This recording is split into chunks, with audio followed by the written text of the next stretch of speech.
Mga kabombo, isang ito ay public transport driver nagbibigay daw ng libreng sakay para dun sa mga atleta at delegado ng Palarong Pambansa 2025. Kinaaliwan yan dyan sa venue ng Palarong Pambansa. May pagulat ang Bombo Radio Lawag.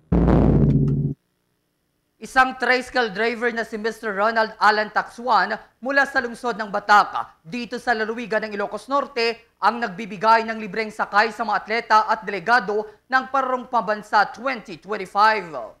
Anya, bukod sa kanila magkakaroon din ng libreng sakay ang mga guro at kawani ng lokal na pamalaan ng lungsod ng Bataca at ng pamalang panlalawigan ng Ilocos Norte na naglilingkod para sa malaking okasyon.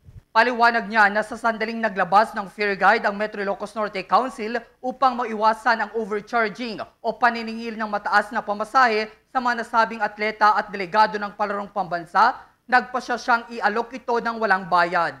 Sabi niya na nakatid na siya ng bigit kumulang 50 atleta at delegado ng Palarong Pambansa nang walang sinisingil na pamasahe sa kanila.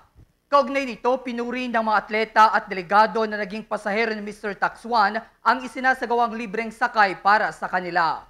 Dagdag pa niya, patuloy niyang ihahatid ang mga atleta at delegado ng Palarong Pambansa hanggang sa matapos ang napakalaking sporting event sa lalawigan. Opo, sir. Totoo po yun. Bukal po sa loob ko na magbigay serbisyo, especially sa mga delegado natin or delegates. Hindi lang po sa mga delegado, especially yung mga local teachers na tumutulong, yung mga staff ng city or ng province natin. Basta sabihin lang po nila na delegado sila at part sila ng Palarong Pambansa. Libre po sila, basta around the city of Batak po.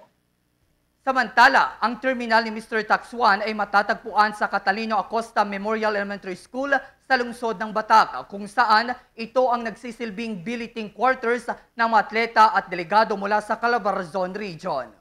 Para sa Palarong Pambansa 2025 update mula rito sa Bombo Radio Lawag, para sa Bombo Network News, ako si Bombo Rom Kimuyug para sa number 1 and most trusted radio network in the country, Bombo Radio Philippines, Basta Radio Bombo.